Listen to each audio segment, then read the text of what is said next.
Привет, Юль, заходи. Привет. Че ты так крадешься уже? Не первый раз же. Можно смело уже. Привет, привет. Каждый раз как первый раз. Да ну, перестань. Привет. Привет, привет. Ну как ты? Замечательно. Слушай, на самом деле в прошлый раз такой фильм был крутой. Я не знаю, мы с тобой не очень много об этом поговорили, потому что были увлечены друг другом, да? А фильм был на самом деле реально крутой. И я тебе могу сказать, что... Жарко? Жарко. Ну, простите, пожалуйста. Да, это хорошо. Это хорошо. Это на самом деле я такой. Да, это я такой. Теплый, жаркий. Заждался. Заждался, да. Про кино тебе говорил, что кино-то крутое было. Понимаешь? Ну да, тебе это понравилось? Вот, мы с тобой не обсудили. Я тебе говорю, я потом меня спрашивали, типа, как что сходили? Я говорю, блин, вообще офигенный фильм был, это было очень круто. Я бы посмотрела продолжение, если бы. Если бы сняли бы, да. Я тебя понимаю. Скажи, ну смотри. У нас же с тобой сегодня третье свидание уже, да? Третье. Да. Вот, мы с тобой были в ресторане, да? Да. В кино мы с тобой были. У меня сегодня я готовил план, ну, какой-то сегодня, на сегодняшнее рандеву. Вот, и у меня было заготовлено несколько вариантов, ну, такие типа а-ля цирк, зоопарк и все остальное. Вот, но, ты знаешь, такая история. У меня сегодня очень сильно романтическое настроение.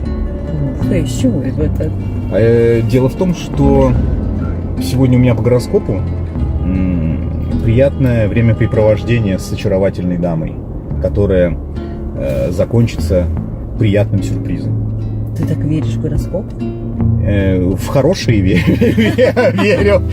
И когда особенно они сулят мне какие-то либо барыши, либо какой-то романтик, то, конечно же, я в него верю. А если они плохенькие, то я не верю. И всегда сбывается? Я надеюсь, что сегодня сбудется. Интересно. Я пока смутно понимаю, конечно, но... Ну, смотри, да, я тебе говорю, что у меня были варианты сегодня. Даже один из вариантов был опера.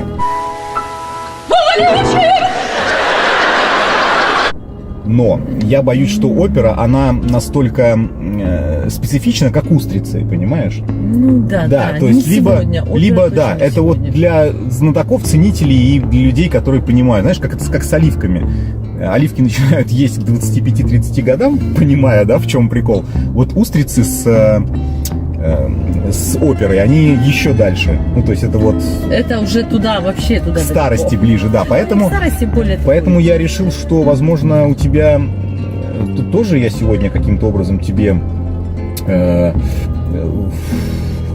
тебе, точнее, разовью романтическое настроение. Я подготовился. Я купил французское вино прекрасное, кстати, да, с региона Бордо. Только оттуда Ничего можно, себе. Оно прям здесь? Нет. А зачем? Мы же не в машине будем? Ну, не знаю, ты просто как-то так издалека говоришь. Издалека, да. Ну, я пытаюсь все-таки быть джентльменом. Вот, и у меня есть французское вино, и у меня есть... От вина бы я не отказалась. Вот, ты молодец. Видишь, я же говорю, что я разовью в тебе романтическое настроение. А белое или красное? И красное вино. Я приглашаю тебя к себе домой для того, чтобы испить вина. Вот, отведать прекрасный французских улиток. Я купил, знаешь, такие запеченные есть, такие вот уже готовые. Сам не ловил их, потому что сейчас не сезон, понимаешь, улиток нет. Вот. Но я надеюсь, тебе понравится вино и моя улитка, если ты понимаешь, о чем я. Ты так прямо быстро сейчас перевел все стрелки к тебе домой, как-то, я не знаю. Ну, а что такого? Не рано ли? Ну, как-то. Нет, послушай, подожди, спокойно. Может быть, какое-нибудь кафе, ресторан. Ну что ж, ты готова, дорогая? Опа! Как тут красиво! Добро пожаловать в этот маленький, скромненький, самый дорогой ресторан. Нет, подожди. Давай по поводу рано сначала, да? Третье свидание у нас с тобой. Ну, третье. Не 30-е. Нет, ну не 30-е, я согласен, но у нас уже третье свидание. Если ты пришла на третье свидание, то явно ты, ну скажем так, ну может быть не без ума от меня, но тебя... чем-то я привлекаю, правильно? Ну, то есть ты же пришла на третье свидание. Мы же понравились друг другу. Конечно, я прихожу до свидания. Я понимаю, но ты пойми, что я мужчина-то уже взрослый достаточно. Понимаешь? Я выдержал, мне кажется, достаточно важные такие вот рамки. Третье свидание. Я думаю, что третье свидание уже, ну, люди взрослые, да, потребности у нас есть, у меня есть. У тебя есть потребности?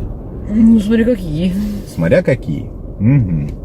Предлагаю все-таки сходить нам на рандеву с вином, казином и домином, как говорят раньше. Романтическая музыка, вино, свечи и улитки.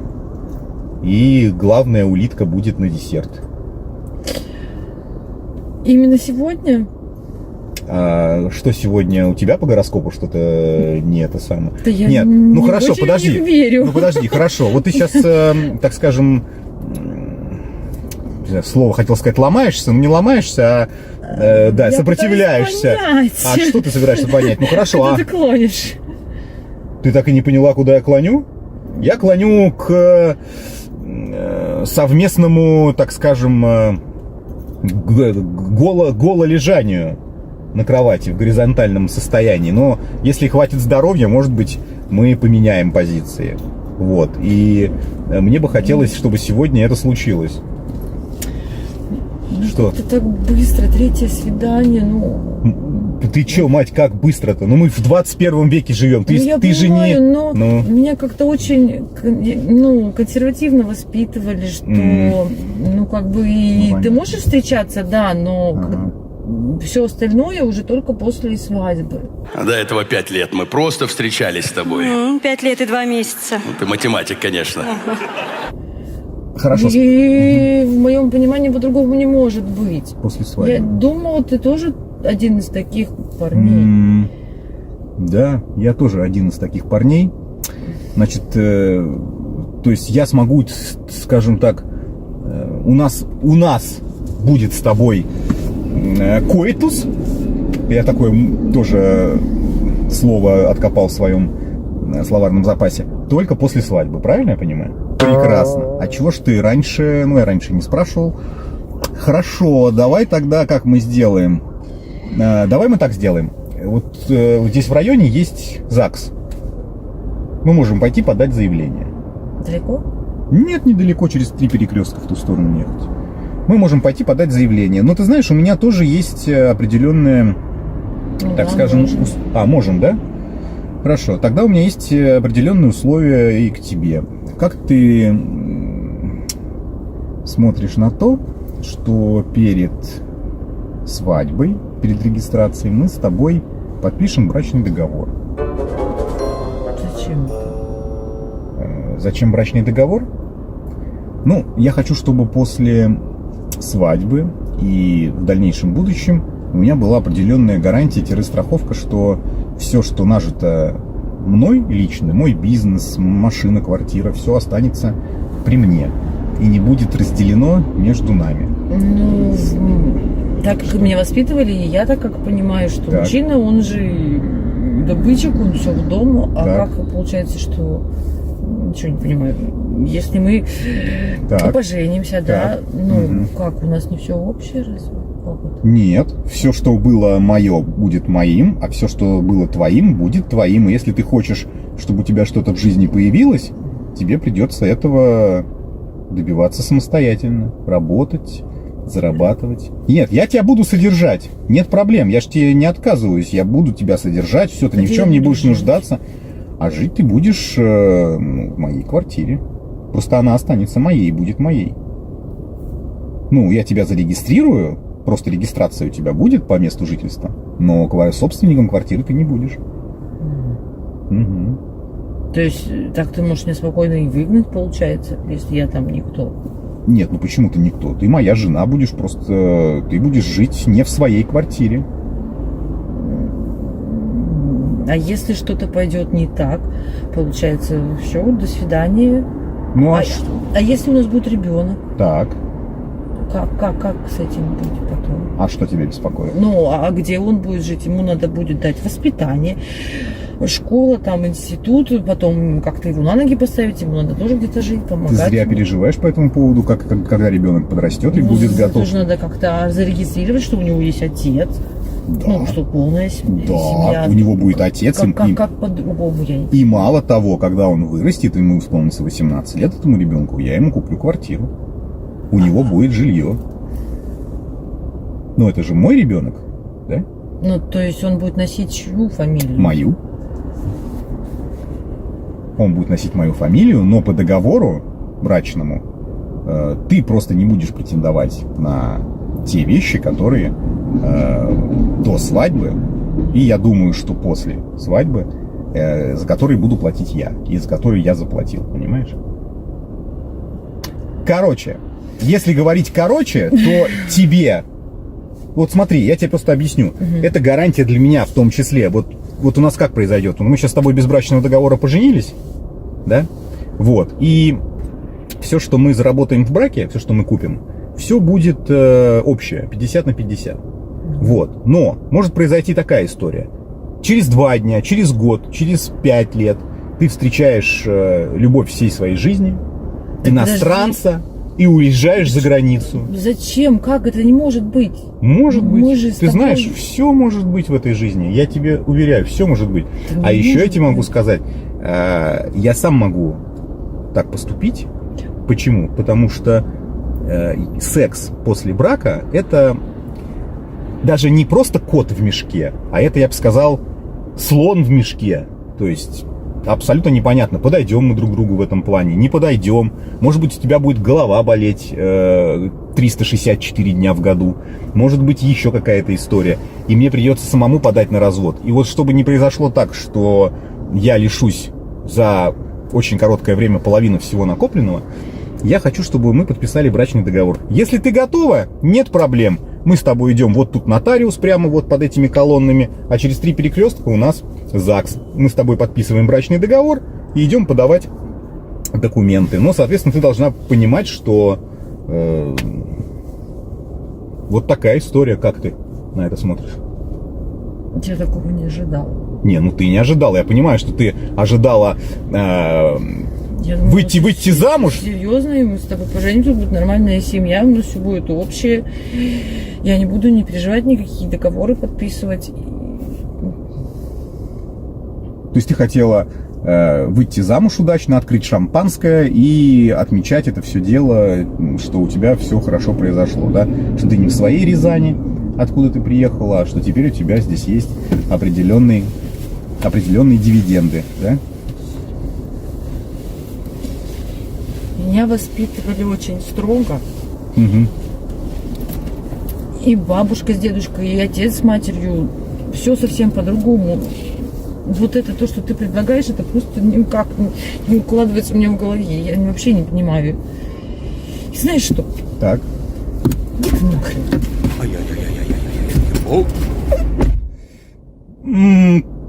Да? А что, пойду я нахрен, зато останусь с бизнесом, квартирой и все, что было нажито непосильным трудом. Друзья мои,